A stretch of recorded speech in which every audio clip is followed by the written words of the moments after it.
Oh man, Sinister 2. What a bummer. I absolutely loved the first movie. I thought it was one of the best horror films in the past decade or so. It was just so full of tension and fear, like genuine fear. And this one fell into the trap of sequelitis, where they felt the need to do everything but up a notch. So the Super 8 kills were more extreme, and they showed Bagul way too much. It was disappointing. So it had the same writers, but it had a different director this time around, Ciarán Foy. It was written by Scott Derrickson and Robert Cargill, who wrote the original, and Scott Derrickson directed the original. You could tell it kind of had their wit, but it felt like there was maybe some stuff tacked in there. There were a lot of moments that just... it didn't necessarily need to be. The biggest thing was it was boo scare central. They could not go 5 minutes without having something jump out at you. It was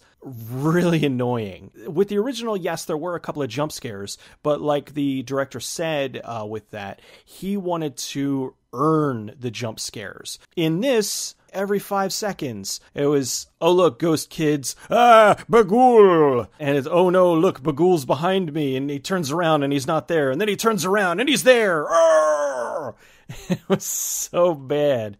The kids in this one were not scary at all. I guess the problem with this was that if you've seen the first one, you kind of already know that the kids are the killers. And so watching this, they couldn't just... The characters in the film had to not know, but the audience knew. So they kind of went into a little bit more of the kids' motivation and how the dead kids were indoctrinating the next kid to be a servant of Bagul.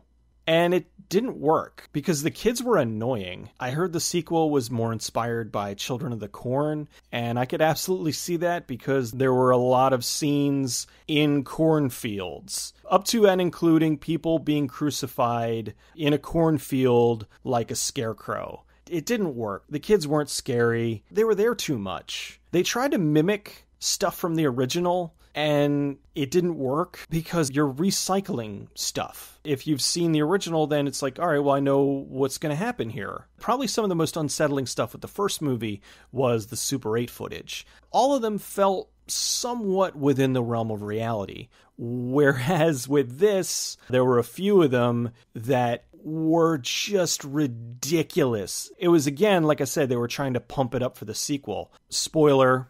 There was one where a kid hangs his family upside down over a swamp. An alligator or a crocodile comes up and bites their heads off. On top of it being a really terrible looking alligator or crocodile, it felt like they were trying too hard to be graphic. Again, going back to the first one, you didn't really get a good look at a lot of the kills. They would show like the lead up to them, or they would show a reflection off of Ethan Hawke's glasses. And with this, it was like, all right, well, we're going to show you the kills because this kid is watching them. And oh no. There's one with a dentist that's really bad. There was one that was so poorly shot that I wouldn't have had any idea what was going on, with the exception of the fact that I knew what they were doing because it was based on an old medieval torture method. But it was shot so terribly that I'm sitting here watching it. I'm like, I know what's supposed to be happening, but the camera's moving around so quickly, and they insisted on showing it. That was the other thing. If they had done like the first one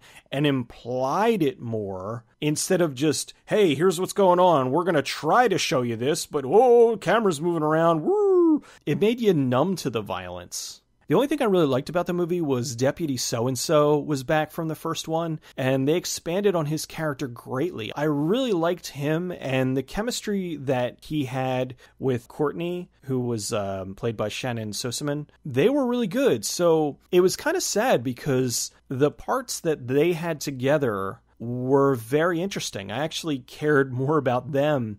And then when it got to the kids and Bagul, I was like, oh yeah, right. This is a horror movie. Crap.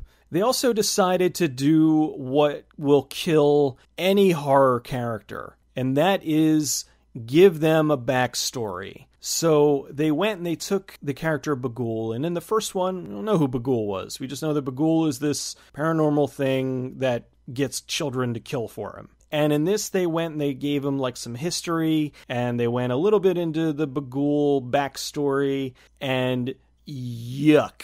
They over-explained things. It was just insulting to the audience. I just hated how many jump scares were in the movie. I've seen so many horror films that jump scares don't work on me anymore. Watching something like The Exorcist and getting that sense of dread and that buildup of fear to where you leave the movie theater and you're like, oh shit. And you feel like something's following you home and you have to sleep with the lights on. That's a good scary movie. But watching a movie where you're jumping out of your seat every 5 minutes, it's not scary. Being startled isn't being scared. Like if you're sitting there and you're looking out a window and somebody comes up behind you and blah, that's startling you.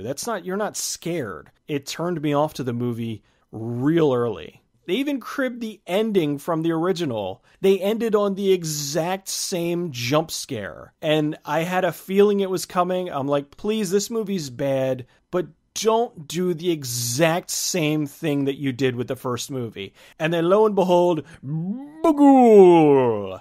Right at the end. Oh, I was very annoyed. If you like horror at all, avoid this one. It's not the worst movie, but there are so many better things that you could spend your time and money on. So don't see it in theaters. If you're curious, see it on home video, but otherwise, just avoid it altogether.